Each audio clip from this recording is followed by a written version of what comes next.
Olá, amigos e amigas da Fé Adventista, meus irmãos queridos, saudamos a todos com a paz e a graça de nosso Senhor Jesus Cristo. Queremos agradecer a todos por terem se inscrito, né? Temos mais ou menos 170 inscritos no nosso canal, agradecemos a todos vocês, as curtidas. Bom, nós não tínhamos feito nenhum vídeo até agora, mas nós vamos fazer então o nosso primeiro estudo dessa série de estudos. Nosso propósito é estudar a Bíblia Sagrada, os testemunhos do Espírito de Deus, a fim de fortalecer a fé dos nossos membros da igreja, né? Dos domésticos da fé. O nosso foco não é evangelístico nesse momento. Então, gostaríamos de convidar os irmãos a fazerem o nosso primeiro estudo, que é sobre o tema da justificação pela fé. Nós estudaremos esse tema de uma forma estrutural, inicialmente. Posteriormente, nós colocaremos no nosso canal também vídeos mais curtos, mas focando a profundidade de alguns tópicos dessa estrutura da justificação pela fé, podendo assim também refutar ideias contrárias, considerando já a nossa experiência nessa matéria. Então nós gostaríamos, de, antes de começar o estudo, convidá-los a fazer uma oração conosco. Vamos orar? Senhor Deus, nosso Pai, em nome de Jesus te agradecemos pela oportunidade que o Senhor nos dá de entrar no lar das pessoas, nossos amigos, nossos irmãos na fé, e poder estudar a Tua Palavra, a fim de que a fé, a esperança e o amor no coração de cada um deles possa ser fortalecido e que este povo possa ser preparado para se encontrar brevemente com o nosso Senhor Jesus Cristo. Nós te louvamos, Senhor, pela vida, pela saúde, acima de todas as coisas, te louvamos pelo privilégio da salvação, pela justificação pela fé, por Jesus ter tomado o nosso lugar e ter vencido a morte, vencido o mundo, vencido o nosso arqui-inimigo e ter triunfado sobre a morte, a fim de que nós também pudéssemos gozar da sua vitória, recebendo em Jesus o perdão dos nossos pecados e a certeza de nossa salvação. Nós queremos te pedir, Senhor, que o seu Espírito venha estar conosco neste momento e possa iluminar os nossos corações para compreendermos essa tão preciosa verdade, a verdade de nossa justificação diante de Deus. Nós nos entregamos aos teus cuidados, rogando que o Senhor fique conosco, te orando em nome de Jesus, o nosso Salvador, pelos méritos perfeitos de Cristo. Amém, Senhor. Vamos então dar início ao nosso estudo sobre a justificação pela fé. Nós temos 5 pontos importantes para tratar dentro desse tema. O primeiro ponto é a imutável condição de vida eterna. O segundo ponto é a natureza do homem antes da queda no pecado. O terceiro ponto é a natureza do homem após a entrada do pecado. E o quarto ponto, o penúltimo ponto de nosso estudo, vai ser o nosso maravilhoso substituto. Nós vamos estudar quem Cristo é e o que Cristo fez por nós. Quem Cristo é, nós temos uma subdivisão ali. Ele é Deus e se fez homem. E na segunda parte do estudo 4, que é o que Cristo fez por nós, nós vamos considerar o que ele fez por nós na justiça passiva e ativa. De maneira mais simples para os irmãos, a sua vida e morte, ou vamos dizer assim, o que ele fez por nós ativamente na sua vida e o que ele fez por nós passivamente, entregando-se no Calvário para morrer por nossos pecados, para nos salvar de nossos pecados. E a última parte são as consequências da justificação pela fé. Então, vamos começar então da condição de vida eterna. Normalmente, nós vamos usar nos nossos estudos a Bíblia que eu tenho mais familiaridade, a Bíblia João Ferreira de Almeida, com auxílios Thompson, é a Bíblia edição contemporânea. E quando não, eventualmente nós teremos que fazer uso da Bíblia Revista e Corrigida. João Ferreira de Almeida, Revista e Corrigida. É uma Bíblia mais antiga, tradicional, e na verdade ela é a tradução melhor que tem. Como eu estou mais familiarizado com essa, eu vou usar essa então com os irmãos. Vamos usar também em nossos estudos a Bíblia e o Espírito de Profecia. Em primeiro lugar, queremos deixar claro que nós dependemos totalmente da Bíblia. Ela é suficiente para a nossa fé. Todavia, como estamos lidando com o povo adventista, então nós vamos apresentar vídeos que, em nossos vídeos nós vamos apresentar os nossos argumentos, nossas afirmativas, e as nossas negativas também, baseados na Bíblia e no uso dos testemunhos, do Espírito de Profecia. São os livros que nós conhecemos assim por serem o fruto do ministério profético de Ellen White. Então, nós seguiremos a partir dessa base. Então, na Bíblia Sagrada, onde porventura fica o assunto da condição de vida eterna? Onde está esclarecido isso na Bíblia Sagrada? Convido você a abrir a sua Bíblia em Gênesis capítulo 2, versos 16 e 17. Aqui está basicamente a condição de vida eterna. Está escrito o seguinte: o Senhor Deus ordenou ao homem, dizendo: de toda árvore do jardim comerás livremente, mas da árvore do conhecimento do bem e do mal dela não comerás, pois no dia em que dela comeres, certamente morrerás. Então a condição de vida eterna era simples. Se o homem ele obedecesse a Deus, jamais morreria. Se desobedecesse, certamente morreria. Então a condição de vida eterna antes da queda era obediência. Agora, uma outra questão nós levantamos diante dessa informação, que a condição de vida eterna é obediência. Ora, que natureza de obediência é essa que Deus requer? Então, para saber a natureza de obediência que Deus requer, para que nós sejamos aceitos diante dele, em virtude própria dos nossos méritos, nossa obediência, para saber isso você tem que me acompanhar na leitura de Gálatas, capítulo 3 e o verso 10. Então, Paulo, em Gálatas 3, verso 10, ele fala sobre a natureza da obediência que é necessária para que Deus nos aceite por nós mesmos, sem nenhuma mediação, sem nenhum mediador, sem ninguém entre nós e Deus. Então, seguindo essa lógica, vamos para Gálatas 3, verso 10. Está escrito o seguinte: todos aqueles que são das obras da lei estão debaixo da maldição, pois está escrito: maldito todo aquele que não permanecer em todas as coisas que estão escritas no livro da lei para cumpri-las. A palavra-chave desse verso é a palavra permanecer. Ela caracteriza o tipo de obediência que nós precisamos ter para que Deus nos aceite por nós mesmos, por vida, por justiça pessoal. E a obediência é essa, uma obediência que permanece, que não se desvie, uma obediência que não tenha nenhuma falha, nenhum fracasso. Ela tem que ser perfeita e perpétua. Essa palavra, essas duas palavras, perfeita e perpétua, elas são usadas por Ellen White no livro Patriarcas e Profetas. Eu vou citar o texto para os irmãos. Está escrito então no livro Patriarcas e Profetas o seguinte: Deus pôs o homem sob a lei como condição indispensável de sua própria existência. A obediência perfeita e perpétua era a condição para a felicidade eterna. Sob esta condição, teria ele acesso à árvore da vida. Patriarcas e Profetas, página 32 e 33, da edição antiga do Patriarcas e Profetas, e também Desejado de Todas as Nações, diz isso na página 733, terceiro parágrafo da edição de 1989. Então nós temos aqui essa informação de que a condição de vida eterna é perfeita obediência à lei de Deus, perfeita e perpétua. Nós estamos usando Gênesis 2, 16 e 17, estamos citando também Gálatas 3, verso 10, que diz que maldito todo aquele que não permanecer em todas as coisas escritas no livro da lei para cumpri-las.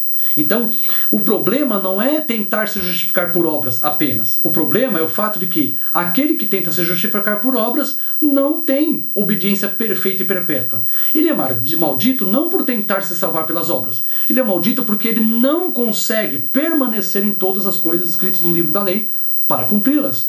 Então, essa é uma questão básica. A condição de vida eterna é a obediência perfeita e perpétua. Agora a pergunta é: essa condição, ela mudou ao longo do tempo?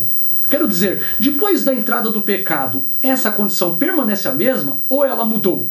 Bom, para admitirmos que a condição de vida eterna mudou, teremos que admitir que houve uma mudança no próprio Deus. Ora, em Malaquias capítulo 3 e o verso 6, está escrito o seguinte: eu, o Senhor, não mudo, por isso vós, os filhos de Jacó, não sois consumidos. Então, como diz a Bíblia no Novo e no Antigo Testamento estou citando Malaquias 3:6, Deus não muda. Para citar um texto do Novo Testamento nesse aspecto da imutabilidade de Deus, nós podemos citar para os irmãos Tiago capítulo 1 e o verso 17. toda boa dádiva e todo bom dom perfeito é lá do alto, descendo do Pai das luzes, em quem não há mudança nem sombra de variação. Então nós temos aqui a imutabilidade divina. Ora, se Deus não muda, será que a vida eterna mudou? Pela Bíblia Sagrada não mudou. Agora, e o Espírito de Profecia, o que diz? Eu cito para os irmãos o livro Caminho a Cristo, a página 17, os irmãos que puderem devem adquirir o livro. Está escrito o seguinte acerca da condição de vida eterna. Ou melhor, o Caminho a Cristo poderia ser usado num segundo momento. Melhor seria fazer a referência ao livro Fé e Obras, página 46 e 79. Está escrito o seguinte: 46. O Senhor, ou melhor, Deus requer neste tempo exatamente o que ele requereu do Santo Par no Éden. Exatamente o que ele requereu do Santo Par no Éden. Perfeita obediência aos seus preceitos. A lei continua sendo a mesma em todos os séculos. A mesma norma de justiça apresentada no Velho Testamento não é rebaixada no Novo. Então nós temos aqui que a condição de vida eterna é perfeita obediência à lei de Deus. Nós estamos citando Fé e Obras 46. Temos ainda um outro texto, que é Fé e Obras, página 79, dessa edição que os irmãos estão vendo em minha mão, página 79, está escrito o seguinte: o Senhor requer neste tempo o mesmo que ele requereu de Adão no Éden, perfeita obediência à lei de Deus. Precisamos ter justiça sem um defeito, sem uma mancha. Então, tanto a Bíblia quanto os testemunhos, os escritos de Ellen White, fica claro que a condição de vida eterna é a mesma. Não mudou adiante do pecado, continua sendo a mesma condição após a entrada do pecado. Agora, consideradas essas questões, a condição de vida eterna é perfeita e perpétua obediência à lei de Deus, a pergunta que eu gostaria de considerar com os irmãos é a seguinte: qual é a condição de Adão antes do pecado para obedecer essa lei? Eu gostaria de citar agora, sim, o livro Caminho a Cristo, a página 17. Lá diz o seguinte: Caminho a Cristo, página 17. A condição que Adão tinha antes do pecado era a seguinte: faculdades nobres e um espírito bem equilibrado. Era um ser perfeito e estava em harmonia com Deus. Seus pensamentos eram puros e seus desejos santos. Então nós vemos aqui um quadro muito positivo de Adão. Quando Deus criou Adão, ele criou Adão puro. Era um ser perfeito, estava em harmonia com Deus, pensamentos eram puros, desejos santos. Ele tinha nobres faculdades e tinha um espírito bem equilibrado. A Bíblia também assim o diz, embora não tão pormenorizadamente como diz Ellen White, na Bíblia Sagrada, em Gênesis capítulo 1, verso 26, 27 e 31, diz-nos o seguinte: então disse Deus, façamos o homem à nossa imagem, conforme a nossa semelhança. Domine ele sobre os peixes do mar, sobre as aves do céu, sobre os animais domésticos, sobre toda a terra e sobre todos os répteis que se arrastam sobre a terra. Assim, Deus criou o homem à sua imagem. A imagem de Deus o criou. Macho e fêmea os criou. No verso 31, está escrito assim: viu Deus tudo quanto tinha feito, e eis que era muito bom. E houve tarde e manhã, sexto dia. Então o homem, quando saiu das mãos do Criador, ele era bom. A harmonia que havia entre Deus e a natureza humana era perfeita. O homem tinha todas as condições para obedecer perfeito e perpetuamente, sem nenhum mediador, por si só, porque Deus tinha habilitado ele para tanto. Ele tinha a natureza em harmonia com a lei de Deus. Bastava ele seguir a vida obedecendo a Deus, colocando apenas o seu desígnio bem, o seu propósito bem definido. Agora, isso é a condição antes do pecado. Também tem um texto que fala sobre após do pecado, o que aconteceu com o ser humano. Então na Bíblia Sagrada, várias passagens, vou citar uma do Espírito de Profecia, que diz o seguinte: na Bíblia Sagrada, abra sua Bíblia, no livro de Gênesis, capítulo 6, ou melhor, capítulo 5, nós vamos ler do verso 1 ao 3, onde nós percebemos que o primeiro sinal revelado nas Escrituras da diferença do homem após a entrada do pecado é esse que está em Gênesis capítulo 5, verso 1 a 3. Diz assim: este é o livro das gerações de Adão, no dia em que Deus criou o homem, à semelhança de Deus o fez. Macho e fêmea os criou e os abençoou e os chamou pelo nome de homem, no dia em que foram criados.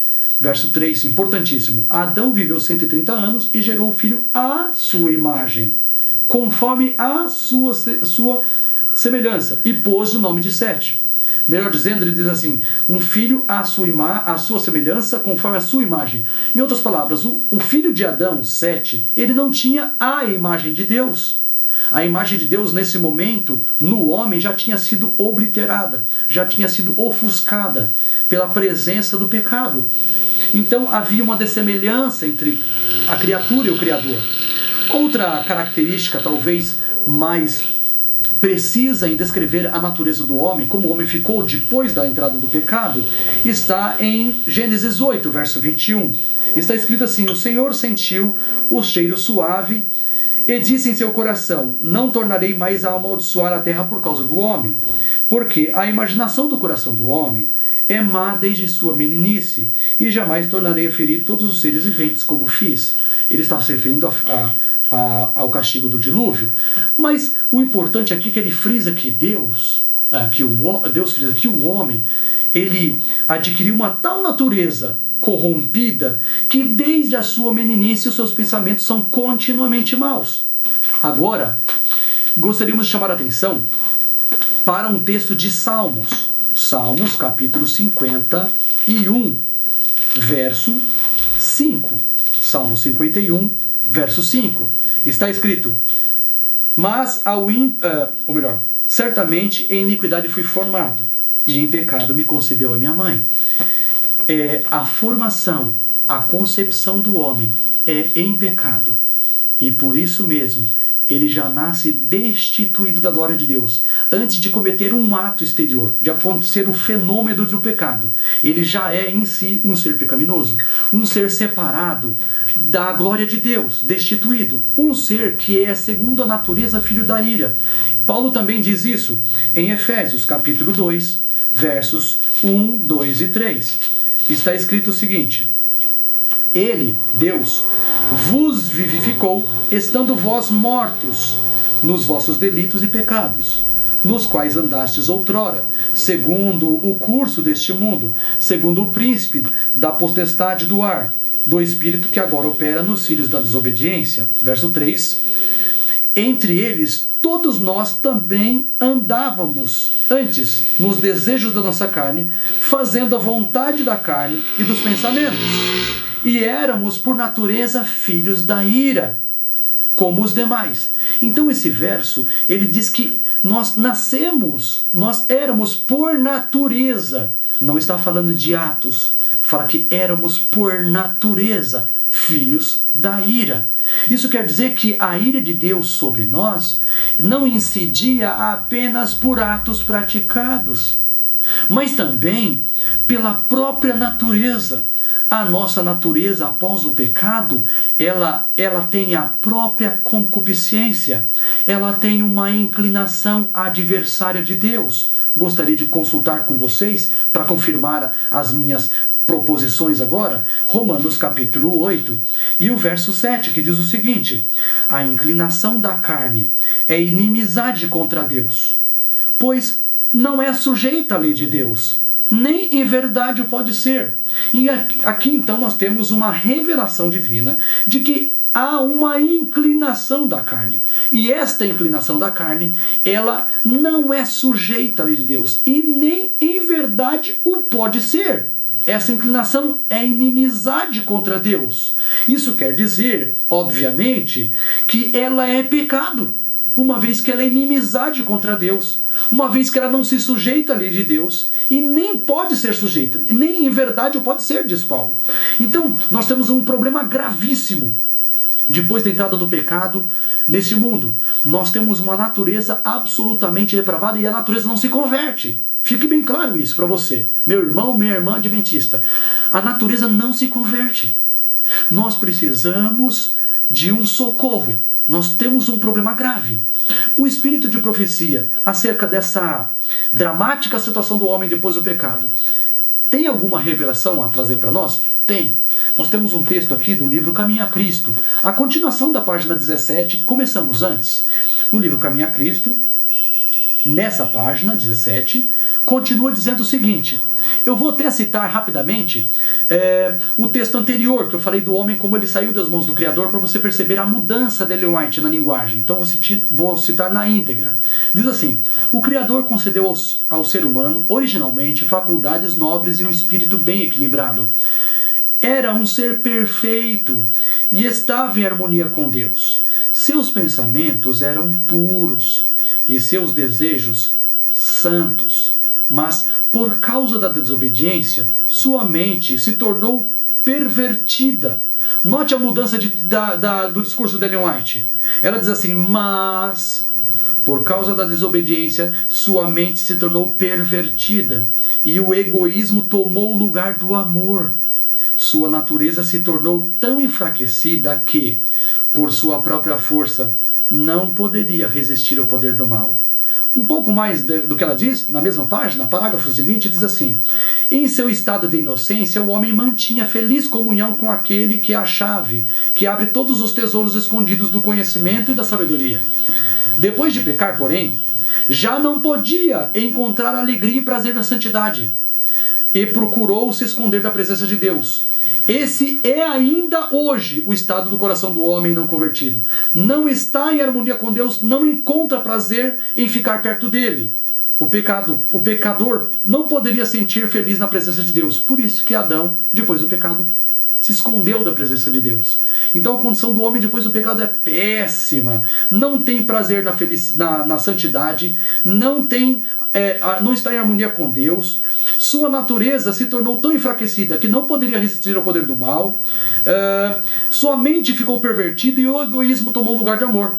Pergunta: nessas condições, como nós nos encontramos depois da queda, tem condição um homem de obedecer perfeitamente à lei de Deus?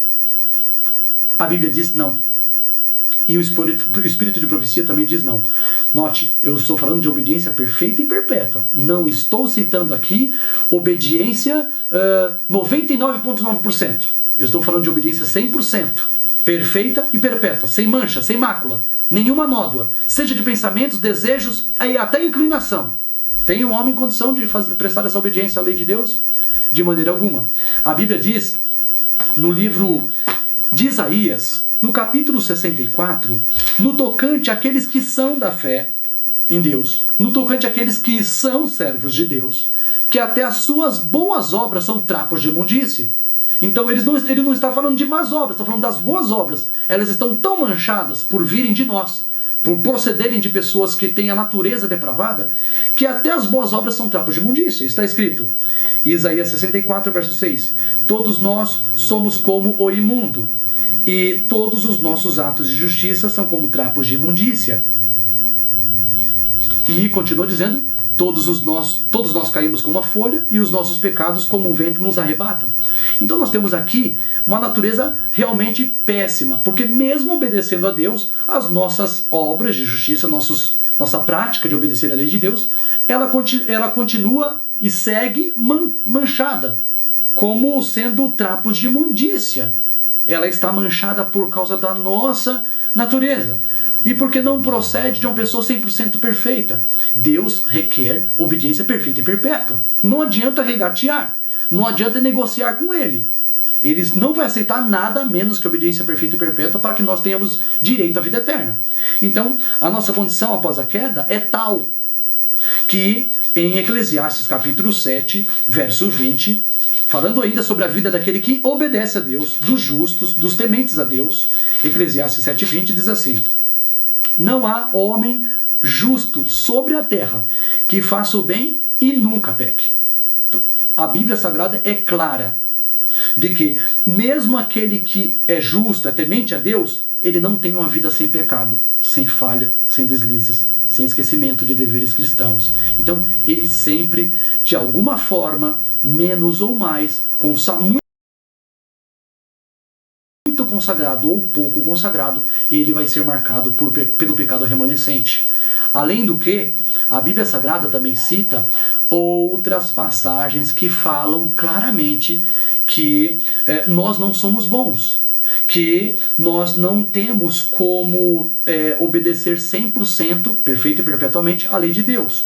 Nós temos um texto de 1 João, capítulo 1, e os versos 8 e 9, nós não vamos citar, 8 e 10, nós não vamos citar o 9 nesse momento, apenas por uma questão de lógica. Nós estamos dando o segundo tópico, a condição, ou melhor, o terceiro tópico, a condição do homem após a entrada do pecado.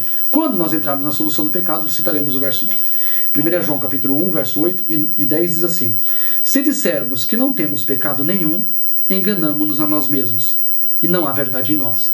Então, a Bíblia deixa claro que se alguém diz, ou se alguém pensa, mesmo que não disser, se a pessoa ela supõe que não tem pecado, ela está se enganando. É auto-engano.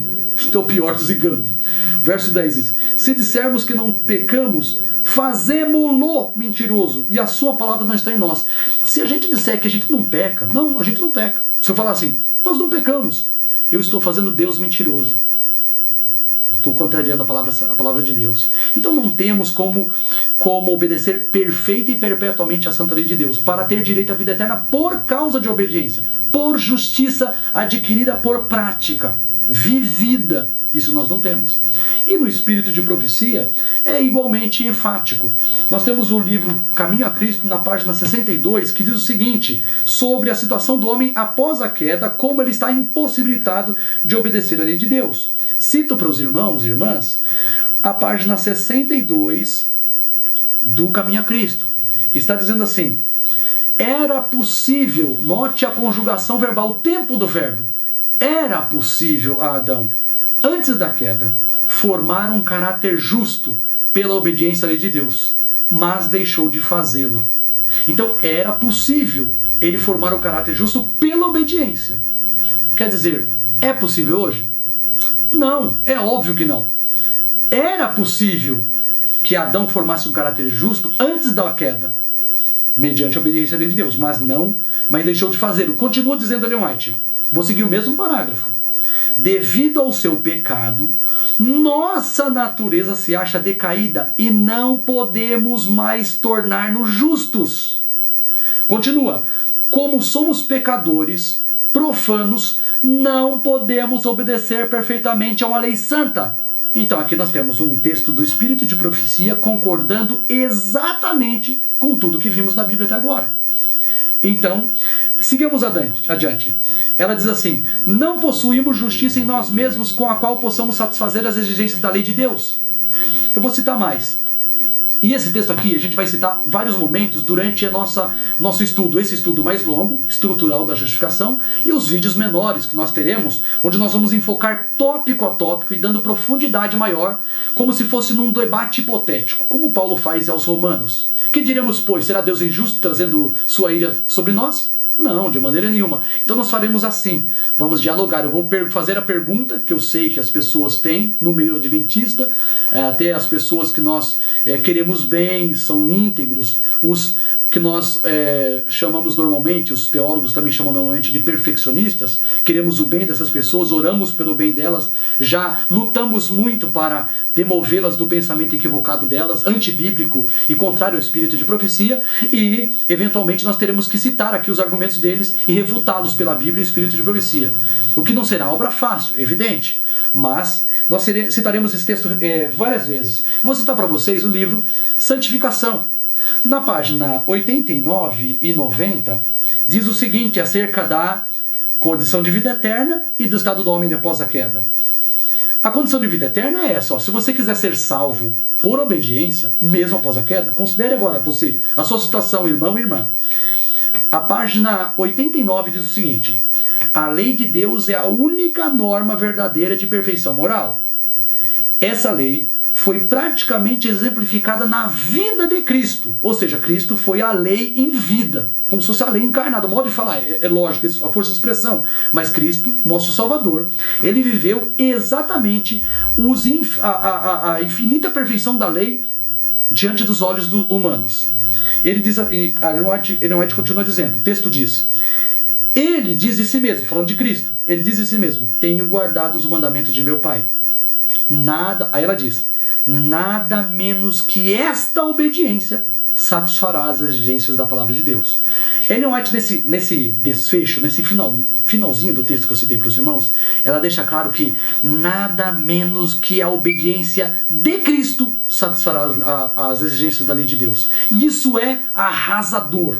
Aqui mesmo, nosso primeiro estudo, no estudo inaugural do nosso canal, nós já lançamos um machado na raiz da árvore torta, da árvore má, da árvore que produz frutos maus, da heresia.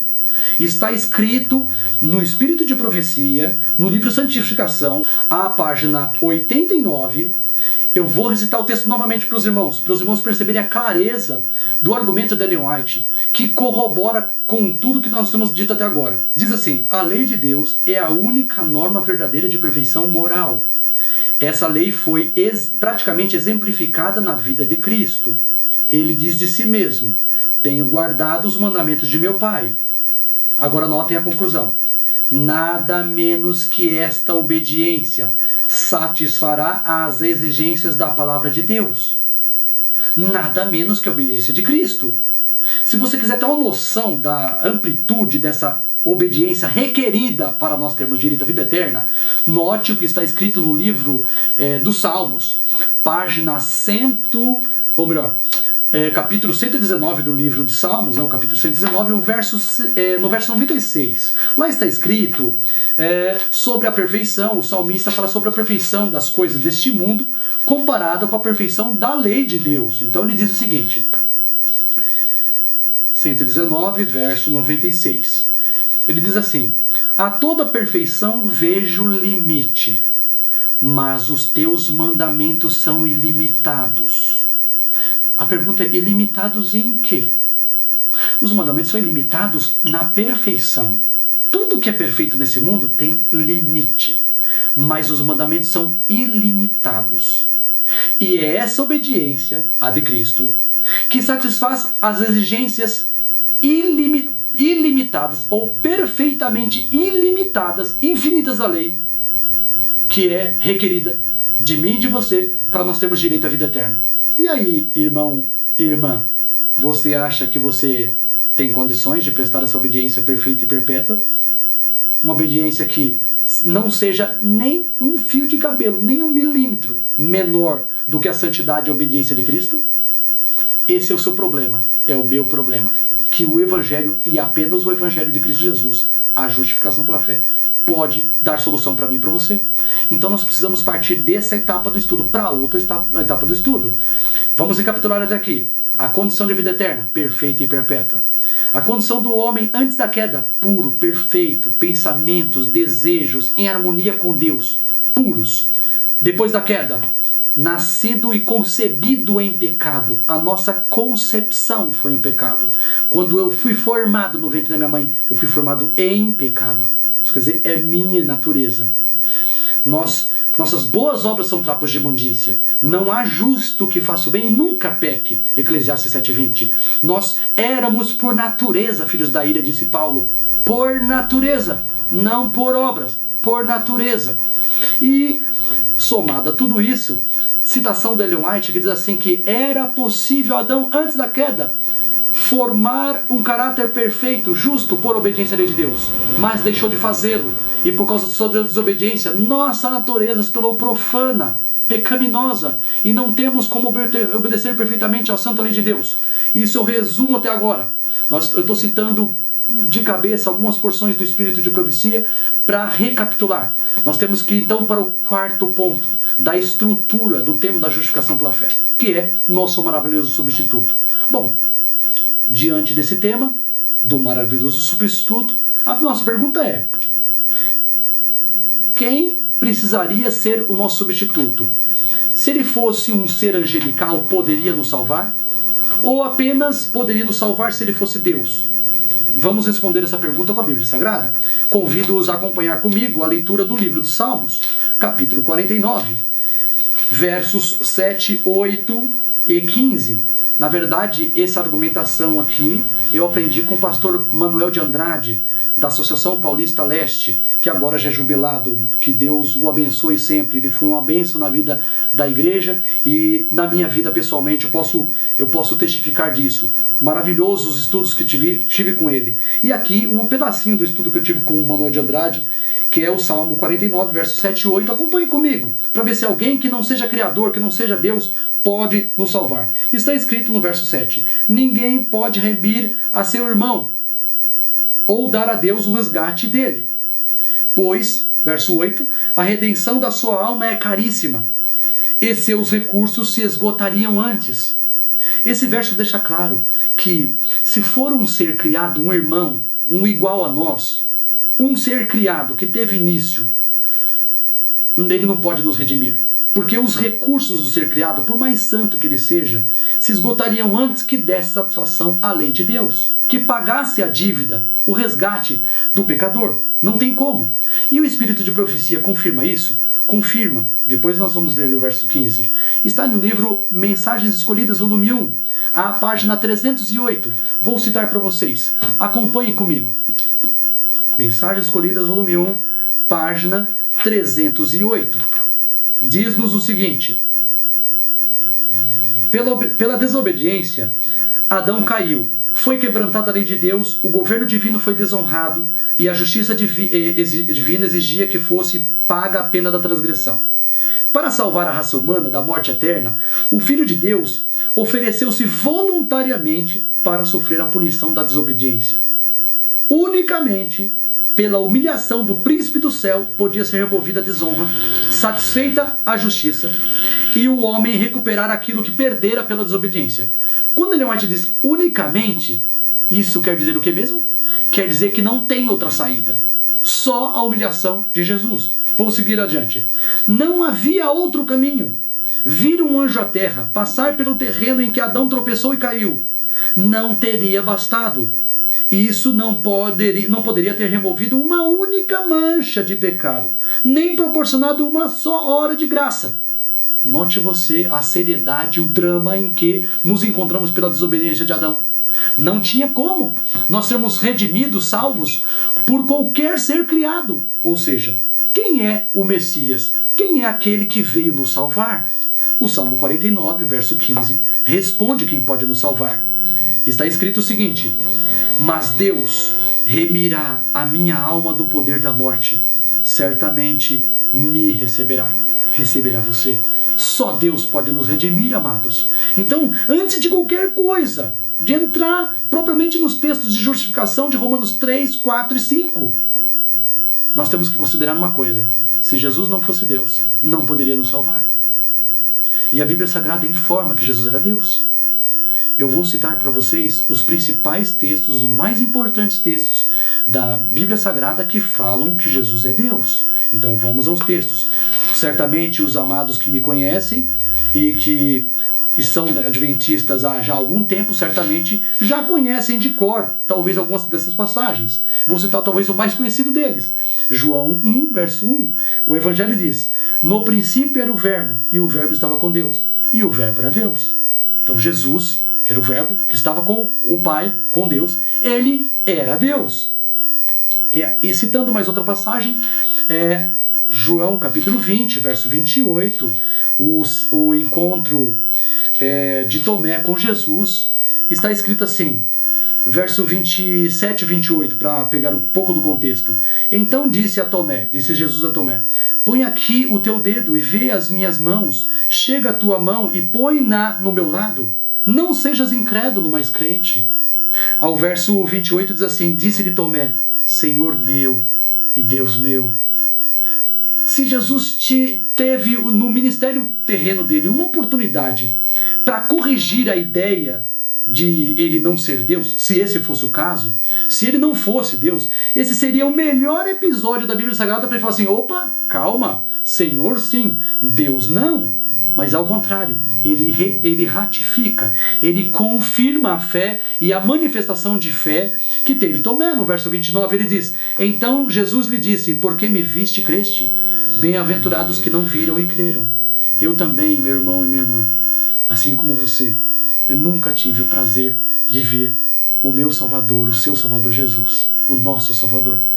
E eu posso hoje, pela fé, pelo estudo da Palavra de Deus, confirmar que realmente Jesus Cristo é Deus. Temos outra passagem que está em Romanos capítulo 9, verso 8, está escrito assim, ou melhor, 9 verso 5, está escrito: deles, dos israelitas, são os patriarcas, e deles descende o Cristo segundo a carne, o qual é sobre todos Deus bendito eternamente. Amém. Jesus é Deus, irmãos. A Bíblia diz que é Deus. Tomé disse que era Deus, Jesus confirmou. João disse inspirado que era Deus. Ele escreveu que era Deus. Paulo, ele coloca Jesus que acima de todos ele é Deus.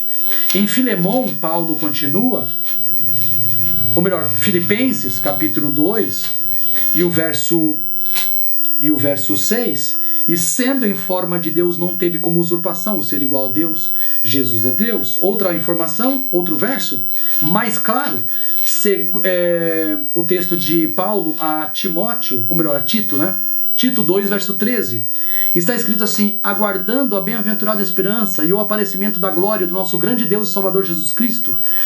Então, nesse verso, ao contrário do que imaginam alguns, que o verso estaria falando do Deus o Pai, do grande Deus o Pai, e do Senhor Jesus Cristo, não, nesse verso está falando de dois adjetivos de Jesus. Ele é grande Deus e Salvador.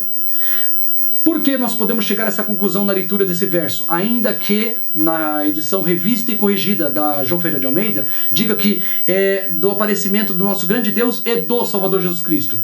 Essa versão a tradução dessa versão está errada nesse verso. Por quê? Porque a palavra manifestação ou aparecimento, conforme aparece na tua Bíblia aí, na sua mão, aguardando a bem-aventurada esperança e o aparecimento, tem versões que diz e a manifestação, essa palavra é a palavra epifaneia no grego, e ela só é aplicada no Novo Testamento a Jesus. Nunca ela é usada para referir-se ao Pai.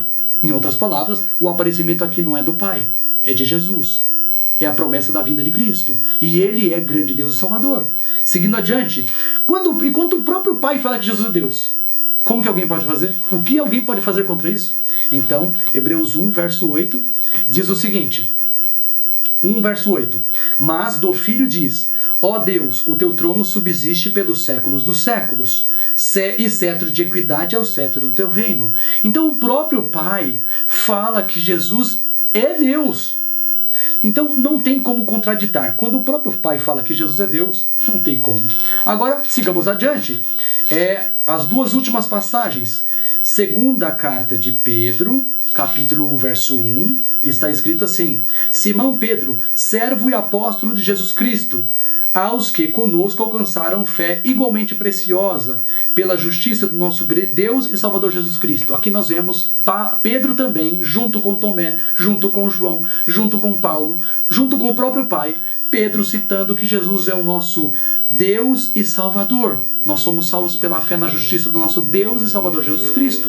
Agora, seguindo adiante, a última passagem do Novo Testamento, falando sobre a divindade de Cristo, está em 1 João capítulo 5 e o verso 20. Também sabemos que o Filho já veio e nos deu entendimento para conhecermos aquele que é verdadeiro. E estamos naquele que é verdadeiro, isto é, em seu Filho Jesus Cristo. Este é o verdadeiro Deus e a vida eterna. Então aqui nós temos uma prova cabal, em mais de 9 passagens, indicando que Cristo, nosso Salvador, ele é Deus. E por isso mesmo é nosso Salvador. Primeiro tinha que ser Deus. Qual o motivo? Ora, uma lei infinitamente perfeita, uma lei cuja perfeição é ilimitada, como diz o salmista, o Salmo 119, verso 96, ela foi transgredida. Ora, a perfeição da lei de Deus, que é ilimitada, ela tem que ser satisfeita por um ser que seja igualmente ilimitado. Então Deus veio à terra nos salvar. Deus tomou o nosso lugar. Mas para tanto, como diz a Bíblia em Hebreus capítulo 9, verso 22, está escrito assim: quase todas as coisas segundo a lei, são purificadas por sangue, e sem derramamento de sangue não há remissão de pecados. De modo que Deus podia salvar, apenas Deus. Só que, um problema, Deus não morre. Como que ele vai resolver o problema? Ele tinha que se fazer homem.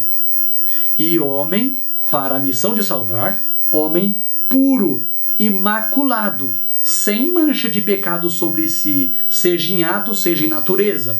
É isso que demandava a missão de Cristo Salvador. De modo que, vamos acompanhar as citações da Bíblia, Hebreus 2, verso 9, falando sobre a humanidade de Cristo, diz assim: vemos, porém, aquele que foi feito um pouco menor que os anjos, Jesus, coroado de glória e de honra, por causa da paixão da morte, para que, pela graça de Deus, provasse a morte por todos. Quando o verso diz que ele foi feito menor que os anjos, ele não foi feito menor que os anjos porque ele foi criatura, ele foi feito menor que os anjos por causa da missão de salvar, para que pela graça de Deus provasse a morte por todos. De modo que, para que ele derramasse sangue, sem derramamento de sangue não há remissão de pecados. Cristo se fez homem primordialmente por causa disso, mas não apenas. Vamos seguir adiante, texto sobre a encarnação, diz a Bíblia Sagrada, Hebreus ainda, capítulo 10, verso 4 em diante, diz assim: porque é impossível que sangue de touros e de bodes tire os pecados. Pelo que, verso 5, Hebreus 10, 5, ao entrar no mundo diz: sacrifício e oferta não quiseste, mas corpo me preparaste. Não te deleitaste em holocausto e oblações pelo pecado. E então eu disse: aqui estou, no rolo do livro está escrito de mim, para fazer, ó Deus, a tua vontade. Depois de dizer, como acima, sacrifícios e ofertas de holocaustos e oblações pelo pecado, não quiseste, nem neles te deleitaste, os quais se oferecem segundo a lei, então acrescentou: aqui estou para fazer, ó Deus, a tua vontade. Tire o primeiro para estabelecer o segundo.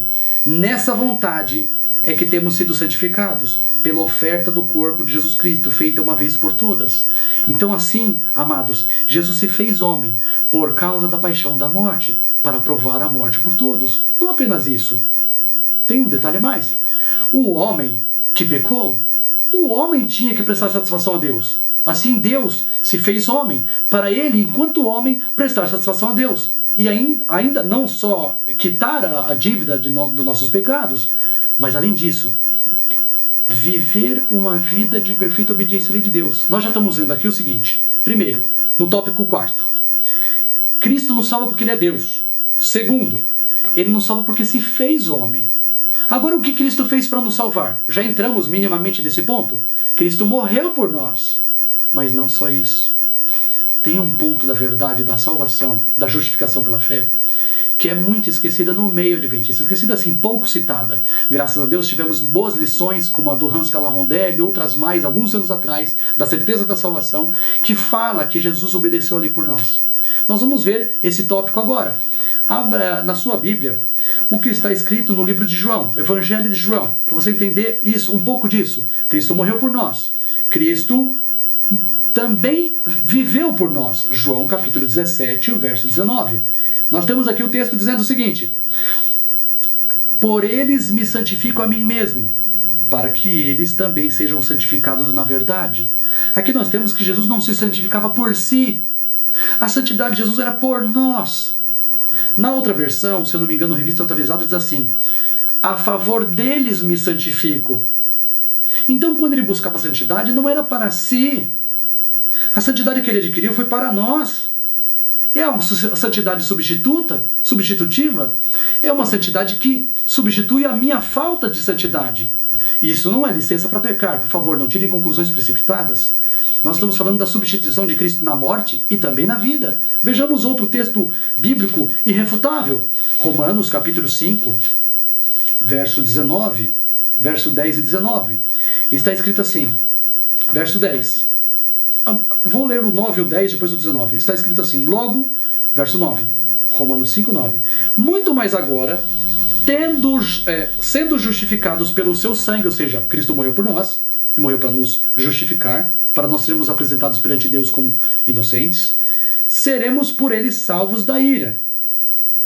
Pois, verso 10, se nós, quando éramos inimigos, fomos reconciliados com Deus pela morte do seu Filho, muito mais, estando já reconciliados, seremos salvos pela sua vida. Nós temos aqui no verso 10 que Cristo nos reconciliou por sua morte, nós somos salvos por sua vida. Ou seja, não só a morte, mas a vida de Cristo. Romanos 5,19, ele confirma isso, ele diz assim, de maneira mais clara, pois como pela desobediência de quantos? Leia aí na sua Bíblia. Pela desobediência de quantos? de um. Está escrito, muitos foram feitos pecadores.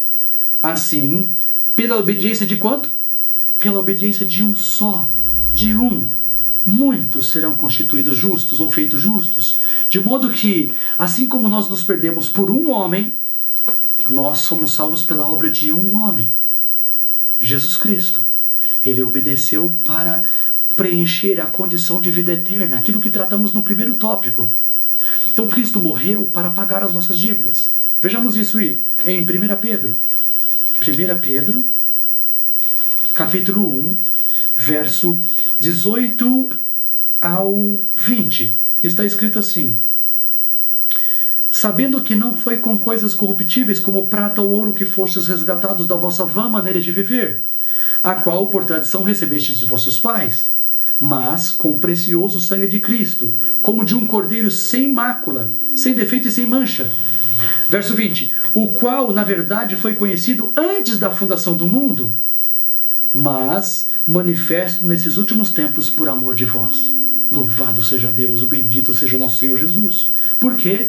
Porque Ele morreu para pagar o nosso resgate. E porque Ele viveu uma vida de perfeita obediência para nos dar direito à vida eterna pelo que Ele fez, não pelo que nós fazemos. A justificação pela fé, aliás, uma palavra que diz Ellen White no livro Evangelismo, não me lembro a passagem agora, quem sabe num próximo estudo, nos pequenos vídeos de justificação que nós vamos dar um pouco mais de profundidade, eu cite para vocês. Ela diz assim que nós devemos evitar essas palavras nas palestras, nas pregações na igreja, porque tem uma variedade de pessoas muito grande, pessoas novas na fé, pessoas, crianças, e ela diz assim, palavras como justificação, santificação, devem ser tanto quanto possíveis evitadas. Então, para nós deixarmos claro, de uma vez por todas, para quem assistiu nosso primeiro vídeo, então presta atenção, o que é justificação? De acordo com o livro Testemunhos para Ministros, e eu não trouxe hoje o Testemunho para Ministros, mas vou citar o texto de cor para vocês, a página 456, diz assim, o que é justificação pela fé? Pergunta Ellen White. Ela diz assim, é a obra de Deus, ao lançar a glória do homem no pó, e fazer pelo homem aquilo que ele por si mesmo não pode fazer. De modo que a obra da justificação pela fé, primeiro, não é obra nossa, é uma obra de Deus. Segundo, não dá para estudar justificação pela fé sem lançar a glória do homem no pó. Foi o que nós fizemos no estudo da natureza do homem antes do pecado e depois do pecado, na Bíblia e no Espírito de Profecia. E agora entramos no nosso maravilhoso substituto, que ele é Deus e homem, e o que ele fez? Nasceu, viveu e morreu por nós.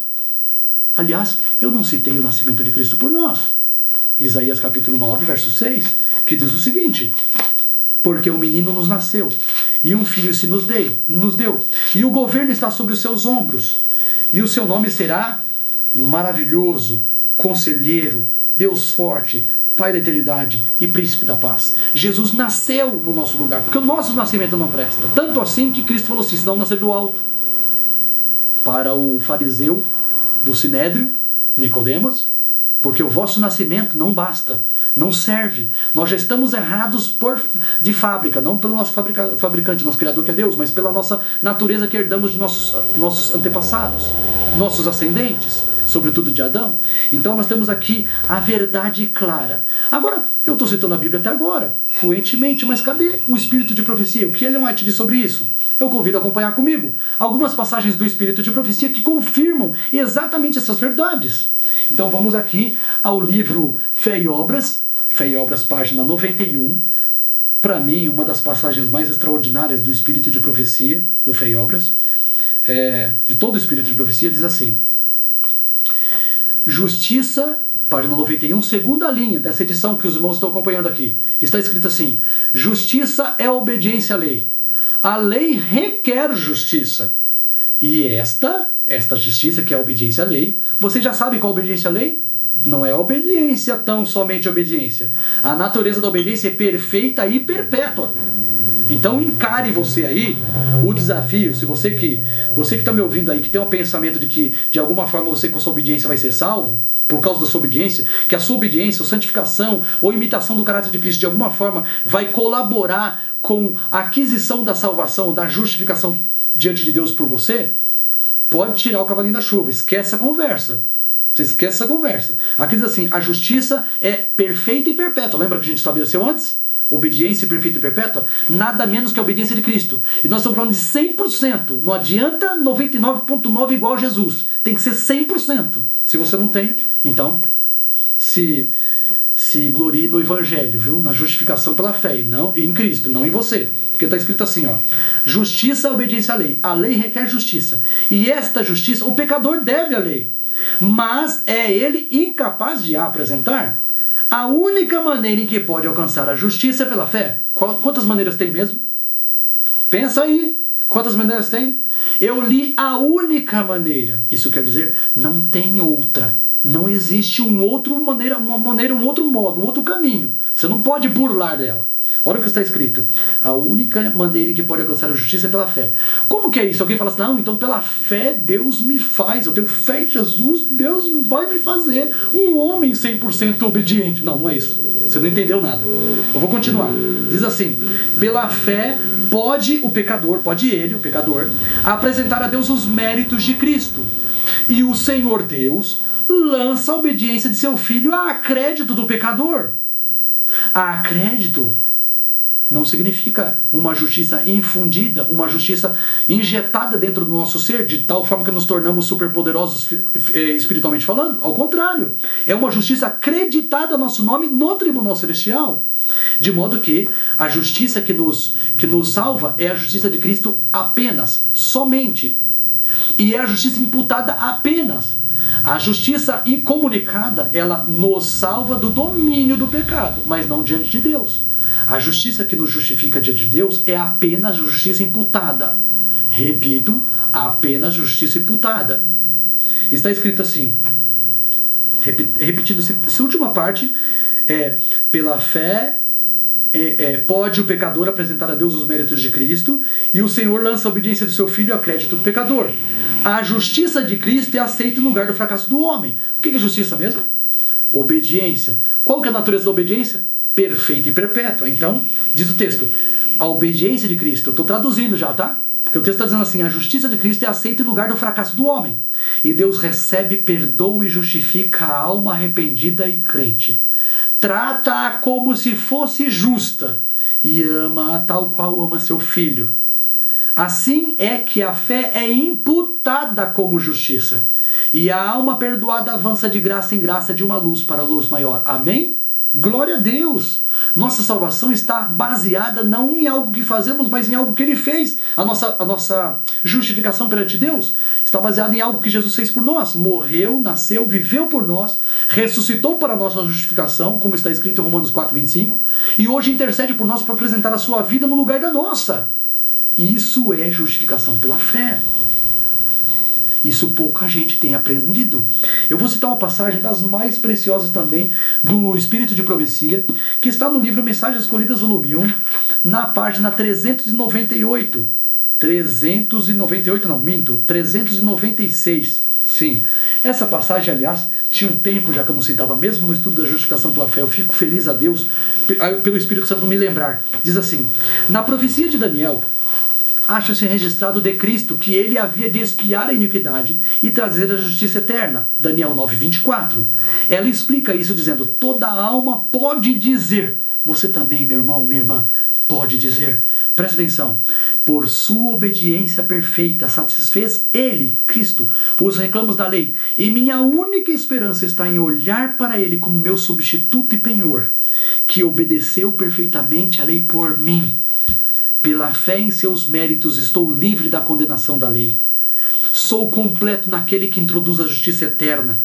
Ele me apresenta a Deus, nas vestes imaculadas das quais nenhum fio foi tecido por qualquer instrumento humano. Tudo é de Cristo. E toda glória, honra e majestade devem ser dados ao Cordeiro de Deus que tira os pecados do mundo. Meu irmão, minha irmã, se glorie em Cristo Jesus. Porque o que você precisa, o que eu preciso para a minha salvação, Ele fez por mim, fez por você também. A salvação, a justificação diante de Deus está garantida por Cristo Jesus. Você só tem que aceitar. Tem uma passagem muito preciosa que também usamos frequentemente para refutar os enganos. Nossos queridos irmãos perfeccionistas, eu reforço, queridos, amados irmãos perfeccionistas, queremos o bem deles, queremos que eles aprendam essa mensagem, que em grande parte, a imensa maioria deles, se não todos, não compreendem essa mensagem. Está escrito assim, na página 343 do livro Mensagens Escolhidas, volume 1, 343. Anote, se você não tem um livro, faça o esforço, adquira ele, confira os textos que nós estamos dando a vocês. Veja o que está escrito. Está escrito assim: não assuma ninguém a atitude limitada e acanhada de que qualquer das obras do homem possa ajudar, no mínimo que seja, a liquidar a dívida de suas transgressões. É este um engano fatal. Fatal quer dizer o que mesmo? Mata, irmão. Mata, irmã. Se você não entender isso, você pode morrer perdida, supondo ser filha de Cristo, quando não é. Será que é tão grave assim? Perceba o que está escrito aqui no texto. Se o quiserdes entender, deveis cessar de acariciar vossas ideias favoritas e de coração humilde contemplar a expiação. Este assunto é compreendido tão vagamente que milhares de milhares, pretendendo ser filhos de Deus, são filhos do maligno, porque confiam em suas próprias obras. Deus sempre exigiu boas obras, a lei as exige. Mas como o homem se colocou no pecado, onde suas boas obras não tinham valor, unicamente a justiça de Cristo pode prevalecer. Cristo pode salvar perfeitamente, porque sempre vive para fazer intercessão por nós. Tudo que o homem pode fazer no sentido de sua salvação, escuta agora, tudo que o homem pode fazer no sentido de sua salvação, diz Ellen White, é aceitar o convite. Quem quiser, tome de graça da água da vida. Apocalipse 22:17. Pecado algum pode ser cometido pelo homem, para o qual não se tenha dado satisfação no Calvário. Assim a cruz, em fervorosos apelos, constantemente oferece ao pecador uma expiação cabal. Amém? Então, amados, nós temos aqui várias passagens do Espírito de profecia que não só confirmam as nossas afirmativas, como refutam qualquer pensamento contrário. Não existe como qualquer pessoa ser salva mediante fé e obras. Ser salva diante de Deus, justificada diante de Deus por fé e obras. Como se fé tivesse mérito e obra tivesse mérito, ou ambas juntas tivessem mérito. Na verdade, fé não tem mérito algum. Se você pegar, por exemplo, eu vou citar para vocês um texto do Fé e Obras, a página 34, pego ele para os irmãos, a página 34 diz o seguinte: para aqueles que confiam que alguma parte das obras você pode apresentar a Deus como parte da salvação da alma humana ou da obtenção de mérito, olha o que está escrito, ou melhor, de que você tem um tipo de sucesso, a vida espiritual em que você crê que Deus te perdoa os pecados passados e daqui para frente é você com Deus, é você e sua vida com Deus. Você, pela sua obediência, você vai ser justificado diante de Deus, pela sua consagração ou imitação do caráter de Cristo. Por mais que isso seja deveres cristãos, nós não somos justificados por isso diante de Deus. Olha o que está escrito. Página 34, Fé e Obras. Há almas conscienciosas que confiam parcialmente em Deus e parcialmente em si mesmas. Não esperam em Deus para ser guardadas por seu poder, mas confiam, olha no que elas confiam. Confiam na vigilância contra a tentação e no cumprimento de certos deveres para serem por ele aceitas. Não há vitórias nessa espécie de fé. Essas pessoas labutam sem propósito algum, têm a alma em contínua escravidão e só encontrarão descanso quando depuserem seus fardos aos pés de Jesus. Amém? Você percebe aqui que, é claro, não tem meio caminho, não tem meia conversa, não. Não tem como você maquiar o pecado ou maquiar uma vida que não é perfeita e perpetuamente obediente. Não tem como. Se você juntar tudo que é bom de você, como diz a página 21 do Fé e Obras, se juntássemos tudo que é bom e santo, nobre e belo no homem, e apresentássemos o resultado aos anjos de Deus, como se desempenhasse uma parte na salvação da alma humana, ou na obtenção de mérito, a proposta seria rejeitada como traição. Deus me veria, te veria como traidor, se você apresentasse tudo que é bom, puro, santo e nobre e belo no homem, a Deus como resultado ou como parte da obtenção de mérito ou parte da salvação humana. Se você quiser ser salvo diante de Deus e apresentar, você é um traidor. Diz Ellen White que os anjos te tratariam e me tratariam como um traidor, caso fizéssemos isso. Tomara a Deus que você não faça isso, meu irmão, minha irmã. Em nome de Jesus. Esqueça suas ideias preconcebidas. Entre nesse assunto com humildade de um aprendiz.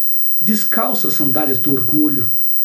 Se despoje do orgulho e se aproxima diante de Deus com humildade, esperando ser por Deus, pela Bíblia e Espírito de profecia, ser convencido e aprender lá a expiação de Cristo, um assunto tão precioso, mas proporcionalmente e negativamente tão mal compreendido que milhares de milhares pretendendo ser filhos de Deus são filhos do maligno.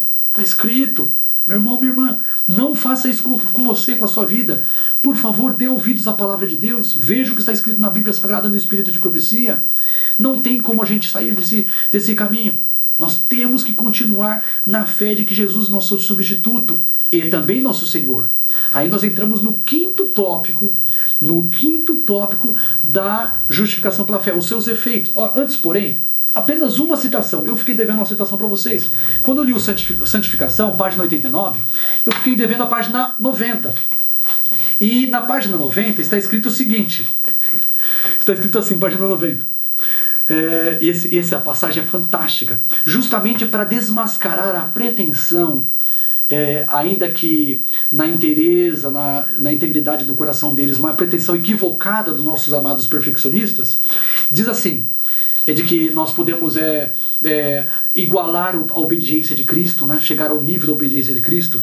Leso engano. Diz assim: mas aquele que está verdadeiramente procurando a santidade de coração e de vida, deleita-se na lei de Deus e lamenta unicamente o fato de que fica muito aquém de satisfazer as suas reivindicações. Isso foi justamente depois da página que dizia que nada menos que a obediência de Cristo é necessário para satisfazer as reivindicações da palavra de Deus sobre nossas vidas. Nada menos que a obediência de Cristo. Ora, e agora, na página seguinte, página 90 e 91 do Santificação, ela diz que aquele que está verdadeiramente procurando a santidade de vida e de coração, note, não é qualquer um, é aquele que está verdadeiramente procurando a santidade de vida e de coração. Ele tem prazer na lei de Deus, deleita-se na lei de Deus, as palavras da Ellen White, e lamenta unicamente o fato, ou seja, isso não é uma especulação, uma ideia que alguém lançou, uma coisa que o irmão Samuel disse. Não. O fato, ele lamenta unicamente o fato de que fica muito aquém de satisfazer as suas reivindicações. Ou seja, a nossa vida, por mais consagrada que deve ser, por mais consagrada que deva ser, ela jamais consegue satisfazer as exigências da palavra de Deus. Meus irmãos, eu só espero que vocês pensem, meditem nisso, estudem esse assunto. Confira as passagens. Se você não pode confirmar agora, confirma as passagens posteriormente, tranquilamente, passo a passo, para que vocês não percam essa estrutura da justificação pela fé. Gostaria de terminar com um texto, ou melhor, com o tópico, né? Que o quinto tópico, que é os efeitos da justificação pela fé. Primeiro efeito da justificação pela fé é que nós recebemos o Espírito Santo a partir da justificação pela fé. Quando cremos em Cristo, até antes de crermos em Cristo, o Espírito Santo está trabalhando em nosso coração, mas como ainda um elemento, como um ser que ainda é externo à nossa vida, que não controla a nossa vida. Ele ainda está à porta batendo. Quando ele dá poder ao orador, ao pregador, à pregadora, ao instrutor ou instrutora bíblica, à pessoa que te dá um folheto, e um folheto sobre salvação, e quando você ouve ou você lê sobre a salvação, quando você assiste um vídeo sobre salvação, e naquela hora você aceita ele, nesse momento, você foi justificado diante de Deus, e Deus te dá o Espírito Santo. Vejamos isso na Bíblia Sagrada, no livro, como que chama o livro? A carta de Efésios. Efésios capítulo 1, verso 13 e 14 diz mesmo o seguinte para nós: é também nele, em Cristo, que vós estáis, depois que ouvistes a palavra da verdade e o evangelho da vossa salvação. Tendo nele crido, disse o texto, fostes selados com o Espírito Santo da promessa, o qual é o penhor da nossa herança para a redenção da propriedade de Deus em louvor de sua glória. De modo que quando cremos em Cristo, recebemos o Espírito Santo instantaneamente, imediatamente, já agora como o Senhor de nossas vidas, para controlar, nos dar poder, nos animar para o bem. Ou seja, a primeira e mais preciosa bênção. consequente da salvação, recebemos o dom do Espírito Santo. E mediante o dom do Espírito Santo, recebemos os dons que ele nos dá, conforme ele quer, como diz em 1 Coríntios 12, verso 11. Então, a primeira bênção é receber o Espírito Santo, ter acesso ao Espírito Santo, além de já sermos declarados justos diante de Deus, apesar de nós não sermos justos em nós mesmos. E Ellen White confirma isso no livro Caminho a Cristo, a página 62, não me falha a memória, eu vou abrir agora para os irmãos, e vou citar para os irmãos, ela diz assim, ó: Cristo nos proveu um meio de escape, viveu na terra em meio de provas e tentações iguais às que sofremos. Sua vida foi sem pecado, morreu por nós e agora se oferece para nos tirar os pecados e dar-nos sua justiça. Aí nós vemos a justiça passiva, a morte de Cristo por nós, e a justiça ativa de Cristo, ou seja, o que ele viveu em substituição à nossa vida, que ainda que por mais consagrada continua sendo ainda falha. Então ele continua dizendo: se você se entregar a ele e o aceitar como seu Salvador, será considerado justo por sua causa. Por mais cheia de pecado que tenha sido sua vida, o caráter de Cristo substituirá o seu caráter, e você será aceito diante de Deus exatamente como se não houvesse pecado. Note, quando fala que o caráter de Cristo vai ser aceito no lugar do meu caráter, não quer dizer que eu não vou ser eu. Que agora, a partir de agora que eu sou convertido e eu fui salvo, você não me chama mais de Samuel Fernandes Caldas. Não, eu sou Cristo agora. Não, ao contrário. Deus nos livre desse tipo de heresia. Mas quer dizer que o caráter de Cristo substituiu o nosso caráter no tribunal celestial. Ele toma o nosso lugar. Essa justiça substitutiva de Cristo. A vida dele toma o lugar da nossa. E nós somos vistos por Deus como sem pecado nenhum. Somos vistos pela ótica como se nós estivéssemos revestidos de Cristo. Na verdade, esse é o significado simbólico da mensagem. De modo que o Espírito Santo vem a nós por causa dos méritos de Cristo. Por nós sermos vistos como justos, Deus o Pai não tem nada o que fazer, senão nos dar o Espírito Santo. Senão nos atender às orações conforme a sua boa vontade. Por quê? Porque os méritos de Cristo estão entre nós e Deus. Diante de nós. Agora, além disso, o Espírito Santo, ele nos dá a fé e também nos faz gloriar na tribulação. Abra sua Bíblia, por favor, em Romanos capítulo 5. O Espírito Santo nos dá, mediante a justificação pela fé, ele nos dá essas bênçãos. Romanos 5, verso 1 em diante, diz: sendo, pois, justificados pela fé, temos paz com Deus, por meio de nosso Senhor Jesus Cristo, mediante quem, Cristo, obtivemos a entrada pela fé a esta graça, ou seja, a este favor, no qual estamos firmes, e nos gloriamos na esperança da glória de Deus. Não somente isto, mas também nos gloriamos nas tribulações, sabendo que a tribulação produz perseverança, e a perseverança, a experiência esperança. Ora, a esperança não confunde, não traz confusão, porque o amor de Deus está derramado em nossos corações pelo Espírito Santo que nos foi dado. Então o Espírito Santo nos dá fé robusta para vencer as etapas da nossa vida, passar de gloriar na tribulação para experiência, esperança, ou paciência e esperança, e a esperança não traz confusão, de modo que nós temos o amor de Deus derramado em nossos corações para compartilhar o amor de Cristo com outros, para viver uma vida devotada ao nosso próximo. Então, a consequência imediata da salvação é a obediência. Obediência à lei de Deus, obediência fiel, íntegra de coração, uma obediência que não se satisfaz com menos, quer sempre ser semelhante de Jesus, sempre buscar a imitação de Cristo, buscar imitar a sua vida, buscar ser íntegro em nossas relações, buscar louvar a Deus coerentemente, comer de maneira coerente, de tal forma que protejamos o templo do Espírito Santo, conservemos ele em saúde, para ele ser usado totalmente para a honra e glória de Deus. Então, considerando essas coisas, que nós temos o dever de obedecer perfeita e perpetuamente, considerando que o homem antes da queda tinha plenas condições de obedecer perfeita e perpetuamente a lei de Deus, considerando que depois da queda, Adão nos deixou uma herança de condenação, uma natureza corrupta, e hoje somos profanos e não podemos obedecer perfeitamente a lei de Deus, como está escrito no livro Caminho a Cristo, 62. Então, seguindo adiante, considerando que Jesus, ele é Deus, se fez homem, veio à terra para nascer em nosso lugar, nos substituir desde o início, para viver por nós, para morrer por nós, ressuscitar e nos representar diante de Deus. Irmão e irmã, como não dedicar a sua vida a Jesus? Como não se consagrar? Como deixar de obedecer àquele que tanto fez por nós? ao menos como uma resposta de amor. Não tem como. Aquele que é salvo sempre vai obedecer, porque é a natureza do salvo. Ele quer viver para agradar e glorificar aquele que tanto o amou, que tanto fez por ele. Assim, meu querido, minha querida, meu companheiro de estudos, meus companheiros, né? Vocês que estão conosco agora, começando nossa trajetória de estudos neste canal Cristo, Justiça Nossa. Você é o nosso convidado. Assista o nosso canal. Compartilhe o nosso canal aos seus amigos no WhatsApp, no Facebook. Que você faça de tudo para que esses estudos alcancem outros corações. Dê um like, curta se você gostou do vídeo, se você acha que o vídeo e o estudo, nosso estudo bíblico do Espírito de Profecia foi edificante para você. Dê uma curtida, dê um like, ajuda a gente a conquistar outras pessoas para Jesus, a alcançar corações que não têm ainda a alegria que nós podemos ter hoje, você e eu podemos ter hoje, em nos gloriar em Jesus e na salvação que Ele proveu para nós gratuitamente.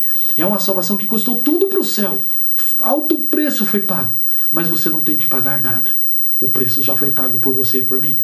Que Deus os abençoe, em nome de Jesus. Amém. Irmãos, se você teve alguma dúvida do nosso estudo, ou gostaria de acrescentar algum detalhe, escreva nos comentários e nós responderemos suas dúvidas, ou quem sabe até corrigiremos algum comentário que estiver equivocado, mas você deve participar. Participe do nosso canal, colabore conosco, a sua participação é muito importante. Aí as suas dúvidas serão respondidas em vídeo, assim que possível. Vamos estar colocando vídeos minimamente semanalmente. Tomara que nós consigamos colocar vídeos mais do que um por semana, para crescimento e edificação de cada um de nós que somos da Igreja Remanescente. Deus abençoe a todos e até a próxima.